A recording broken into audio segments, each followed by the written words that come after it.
Christmas. We picture warm lights, family gatherings, glittering trees, and tables overflowing with food.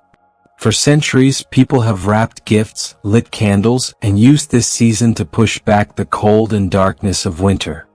But beneath the soft glow of the fairy lights and the familiar carols lies a far older story, one that began long before the birth of Christ. A story filled with ancient rituals, mysterious symbols, and a darker, stranger world that still echoes through our holiday traditions today. This is the story of how pagan winter rites and Christian belief fused into what we now call Christmas.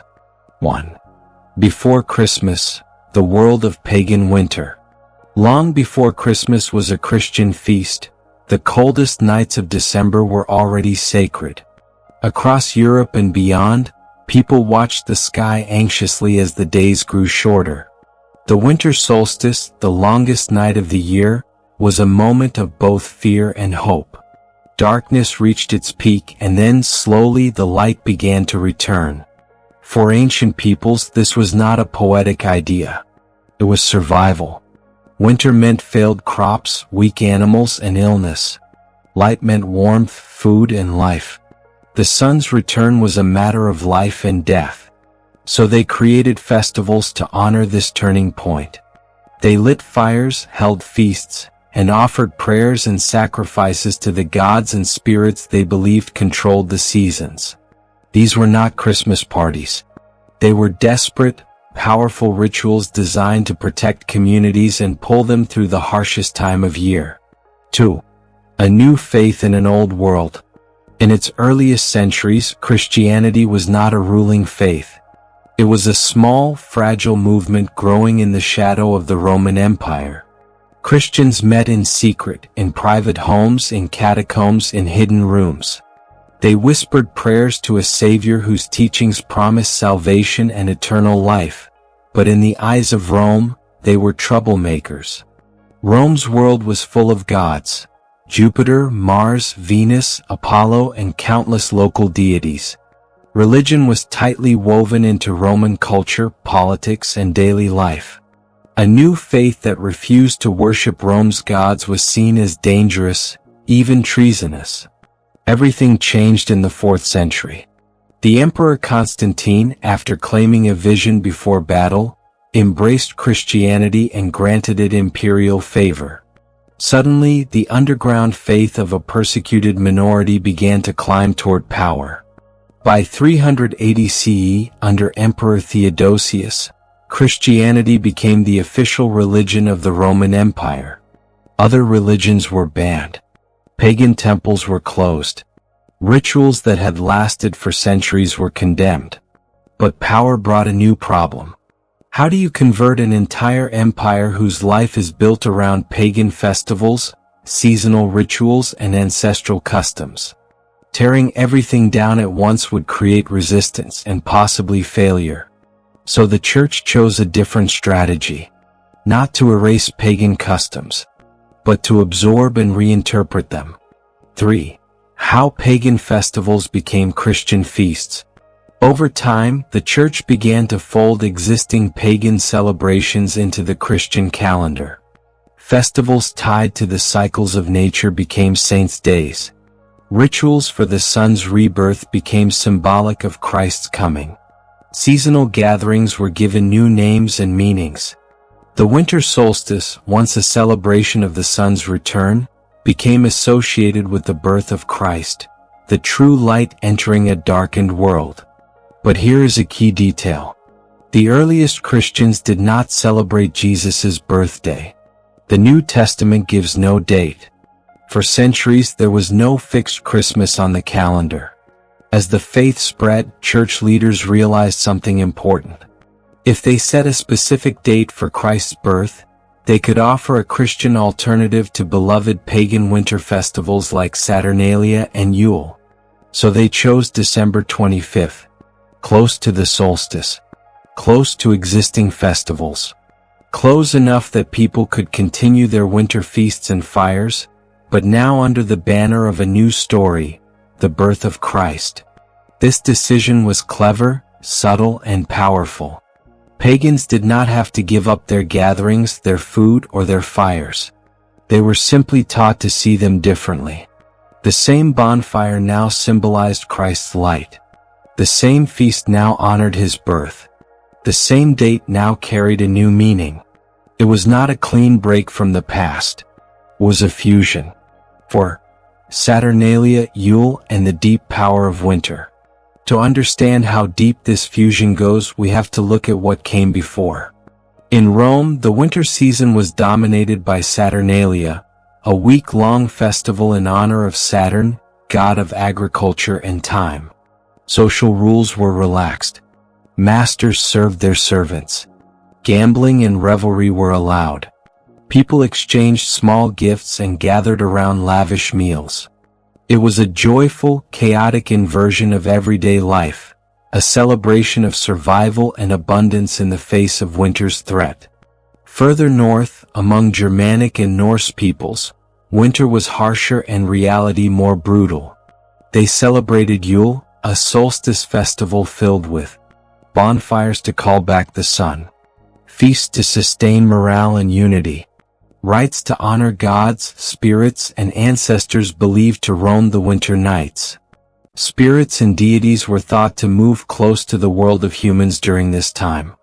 Honoring them, through offerings, songs, and rituals, was seen as essential for protection.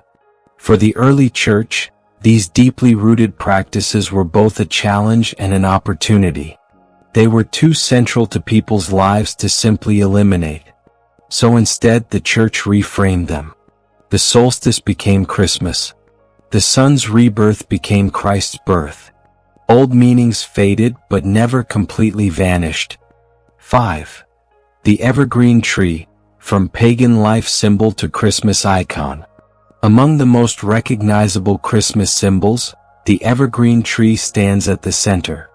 But this tree's story began long before Christmas. For Germanic and Norse peoples, winter was a season of death. Fields were barren. Trees stood skeletal and lifeless. All except one type. The evergreen, fir, pine, holly. These trees stayed green when everything else died back. They became symbols of endurance, survival, and life that refuses to fade. People brought evergreen branches into their homes. They decorated them with small offerings of food or carved ornaments. They believed they held spiritual power, connecting earth and sky, warding off evil forces, and promising that life would return after winter. These were not Christmas decorations. They were ritual objects. As Christianity spread through these regions, the church did not forbid this practice. Instead, it allowed the evergreens to stay, and slowly layered Christian meaning onto them. The tree's unfading green became a symbol of eternal life. Its strength in winter reflected Christ's endurance through darkness. It came to represent faith that survives when everything else withers. By the 16th century, German Christians began bringing whole trees into their homes. Legends say Martin Luther placed candles on a small fir tree after walking under a clear winter sky and being struck by the beauty of starlight through the branches. The candles became symbolic stars. The tree turned into a living symbol of Christ's light shining through the darkness. Later, apples were hung on branches to represent the fruit of Eden, and wafers symbolized the Eucharist. By the 19th century, the Christmas tree was popularized in the English-speaking world, especially after Queen Victoria and Prince Albert were depicted with a tree in Windsor Castle. From there, the tradition spread rapidly. Today's Christmas tree with electric lights, glass ornaments, and tinsel looks modern, but its roots are ancient. It still carries the spirit of Yule, the resilience of evergreens, and the human desire to see life in the middle of winter's death. 6. Holly, ivy, and the Yule log, nature symbols reborn. The evergreen tree is not alone. Other natural symbols also slipped from pagan rites into Christian tradition. Holly. With its sharp, glossy green leaves and bright red berries, holly was revered across Celtic, Roman, and Germanic cultures. It stayed vibrant through winter. Its prickly leaves were believed to ward off evil spirits. Its red berries were seen as powerful signs of protection, luck, and life in the snow.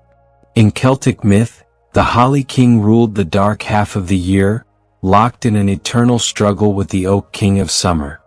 Holly around doorways and windows became a protective shield between families and the forces of winter. Later, in Christianity, holly's meaning was reframed. The red berries came to symbolize Christ's blood. The thorny leaves suggested the crown of thorns. Ivy clings and climbs, wrapping itself around trees and walls, surviving the cold. Ancient people saw it as a symbol of fidelity, friendship, persistence. But ivy also had a wilder side. It was associated with Bacchus, the Roman god of wine and revelry, and used during Saturnalia. It carried the duality of loyalty and excess, stability and abandon. In Christian symbolism, ivy's enduring grip became a metaphor for the soul's clinging faith, holding firmly to God. The Yule log. Perhaps the most powerful winter symbol was the Yule log. In Northern Europe, fire was not just comfort. It was life. Families chose a massive log, often oak or ash, both considered sacred. They carved symbols into it, sprinkled it with wine or salt as offerings, and then set it ablaze during Yule. The Yule log was expected to burn for days. Its flame represented the sun. Its light promised the return of warmth and life. Its ashes were kept as charms, scattered on fields for fertility or stored at home for protection. As Christianity grew, the meaning shifted.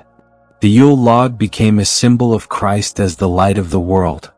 Yet at its core, it still carried the memory of ancient people huddled around a blazing log, defying winter's dark.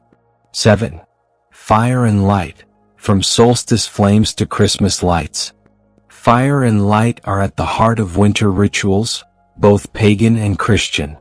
Long before electricity, people lit bonfires on hills, candles in homes, torches in processions. During the solstice, these flames were more than practical. They were a response to the looming darkness, a visible plea for the sun's return. In many cultures, bonfires marked the turning of the year. Candles were arranged in circles to represent the cycle of time.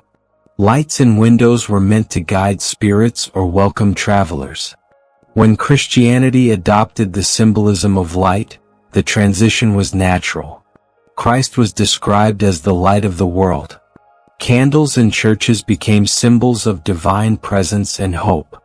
At Christmas, churches filled with candlelight, turning stone walls into glowing, sacred spaces. In the 19th century, the first candle-lit Christmas trees were introduced in Germany, a fusion of pagan tree symbolism and Christian light. As electricity arrived, candles gave way to strings of electric lights. Trees, houses, streets, and city squares began to shine in winter nights. Yet the message is still the same. In the darkest season, humans answer with light. Every candle, every bulb, every glowing display is part of a chain stretching back to those first fires lit against the longest night. 8. Santa Claus, Odin, and the Winter Spirits. No Christmas figure is more iconic than Santa Claus, the jolly old man in red flying through the night with reindeer and a sack of gifts. But his deeper story is much stranger. Long before Santa, in the myths of Norse paganism, there was Odin, the All-Father. A wise, one-eyed god of war, death, and magic. A wandering figure with a long beard and a cloak, often traveling in disguise among humans. During Yule, Odin was said to ride across the winter sky on his 8-legged horse, Sleipnir, leading a supernatural procession known as the Wild Hunt, a storm of ghostly riders bringing omens of fortune or doom. Children would leave out straw or food for Sleipnir, hope for Odin's favor and protection, receive small blessings or gifts in return. When Christianity spread, Odin's image did not vanish. It merged. In parallel, there was Saint Nicholas, a 3rd century Christian bishop known for generosity and kindness to children. Over time, stories of Saint Nicholas's secret gifts and miracles spread across Europe. His reputation blended with local winter spirits and with Odin's traits. In different regions he became Sinterklaas, Father Christmas, and other figures. Some versions carried both reward and punishment. A kind gift-giving saint, accompanied by a darker helper who punished the naughty. When European traditions crossed the Atlantic to America, writers and artists reshaped this figure into the modern Santa. Red suit, sleigh and reindeer, North Pole workshop, one magical night of travel. Even now echoes remain. A bearded winter traveler crossing the sky, watching behavior, leaving gifts or nothing. Santa is a hybrid figure, part ancient god, part Christian saint, part modern invention. A reminder that even the most cheerful holiday symbols can have roots in myth and fear. 9. Krampus, La Befana, and the dark visitors of winter.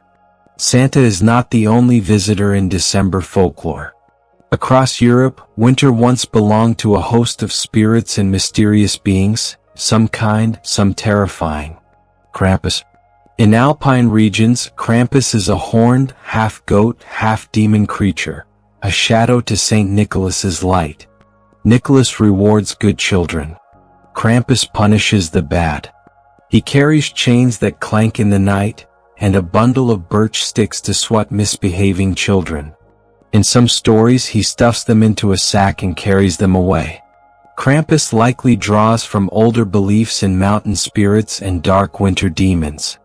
The church tolerated him as a useful tool, a frightening reminder to behave. La Befana. In Italy there is La Befana, the Christmas witch, an old woman flying on a broom, visiting children on the night before Epiphany, leaving gifts for the good and coal for the naughty. Her story is sometimes linked to the journey of the wise men, but her nature, an older woman tied to the home and hearth, moving in midwinter, suggests roots in older, pre-Christian traditions of female household spirits or goddesses. Frau Perkta. In parts of Germany and Austria, Frau Perkta roams during the 12 days of Christmas. Sometimes a beautiful woman, sometimes a frightening witch, rewarding diligent children or hard workers, punishing those who neglect winter customs and duties. These figures, Krampus, La Befana, Frau Perkta, remind us that winter was once seen as a season of judgment as much as joy. The supernatural was believed to move closer. Behavior mattered. The line between blessing and punishment felt very thin. 10. Feasting, defying the cold with food and community. The holiday table, loaded with food, laughter, and stories, is one of the most beloved parts of Christmas. But feasting in winter is thousands of years older than Christmas itself. In a time when food could be scarce and hunger was common, a winter feast was an act of defiance and hope. Saturnalia feast. During Saturnalia in Rome, tables were piled high. People ate, drank, and laughed. Social roles were temporarily reversed. The feast honored Saturn, but it also honored survival, the idea that despite the season's hardships, there was still abundance to be shared. Yule feast. In Northern Europe, Yule feasts were simple but powerful. Meat, bread, and ale. Families and neighbors gathered in smoky halls. The Yule boar was sacrificed to the god Freyr, symbolizing fertility and prosperity. Every shared dish, every drink passed around the fire was a statement. We are still here. We will face this winter together. When Christianity took root, the church recognized the strength of these communal meals. It did not abolish them.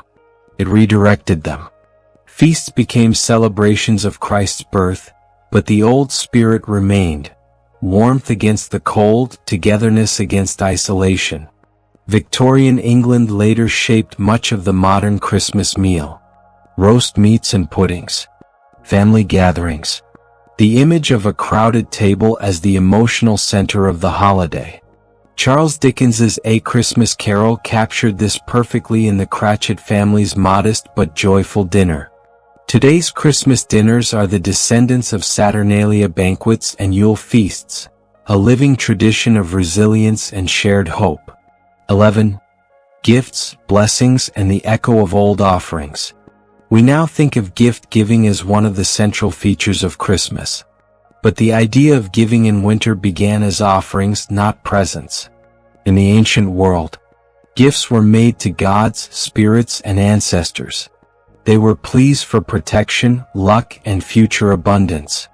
During Saturnalia, Romans exchanged small presents. Candles symbolizing returning light. Clay figures representing the gods. In Yule traditions, people left offerings outside for wandering spirits, or even for Odin and his horse, that they hoped to appease. Christianity later wove this into the story of the Magi, the wise men bringing gold, frankincense, and myrrh to the infant Jesus. This became a powerful justification for giving. It echoed the idea of offering gifts in honor of a sacred event. As centuries passed, offerings to unseen forces transformed into gifts between people, but the underlying logic remained. What you give in goodwill will, in some way, return to you. Even wassailing, once a ritual in which villagers blessed orchards by pouring cider on their roots and singing to the trees, was about securing a good harvest. Over time, wassailing shifted from fields to homes. Groups went door to door singing. In return, they received food and drink. A cycle of blessing and generosity bound communities together. Modern caroling and gift exchanges are polished descendants of these older acts of winter magic. 12. A patchwork holiday, the modern Christmas. Today, Christmas is one of the most widespread holidays on Earth, even in places with little or no Christian history. In some countries, it is largely secular. In Japan, it is about illumination, cake, and festive meals more than religion. In many places, Christmas is about shopping, sales, and decorated cities. Companies and media have shaped parts of the holiday too. The familiar modern Santa, red suit, white beard, cheerful belly, was solidified in the 20th century, with brands like Coca-Cola helping to spread his image worldwide. We now live in a world where hymns about Christ's birth coexist with songs like Jingle Bells. Advent calendars hold chocolates and toys instead of purely religious meaning.